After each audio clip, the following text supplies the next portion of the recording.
Panic struck the very next day. Choogh had disappeared. I had put his shoebox in my wardrobe and closed the door. The box was empty and there was no sign of Choogh anywhere. I searched in the cupboard and folds of the curtain, amongst the shoes, every place I could think of. But he was nowhere to be found. Seeing my distress, everybody got into the act and searched every nook and corner, but to no avail. I was very upset, but there was nothing I could do. The apartment was so large and Choogh so tiny. What would he do for his food? With so many cats roaming around, how could he be safe? I felt frustrated and angry with myself. Why had I not closed the box more securely? By the next day, I was convinced that Choogh was lost forever, and I would just have to reconcile to the idea. We were to go to a club for swim and late breakfast. I rummaged in the cupboard to pull out some clothes and swimming trunks. I took out a bright shirt which I thought would lift my mood. Lo and behold, there was Choogh curled up on the shirt. I screamed to my brother, Choogh is right here, asleep in the cupboard. I was ecstatic. I lifted him up gently, caressed him, and tried to convey to him how much he had been missed.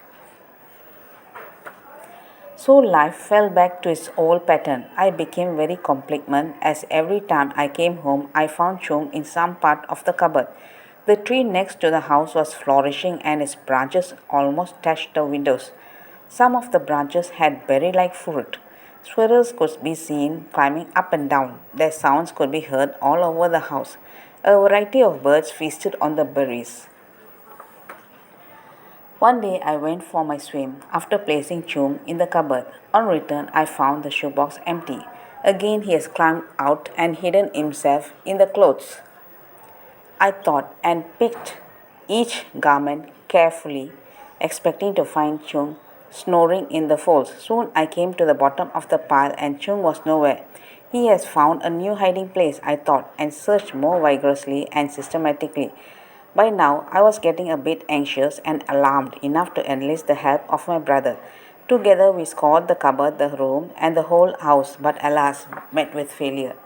Finally, the domestic staff and the parents were all persuaded to join in the search, but Choogh was nowhere to be found. The old cook wisely said, Baba, don't be sad. Choogh must have joined his clan on the tree. This seemed like an outrageous notion to me.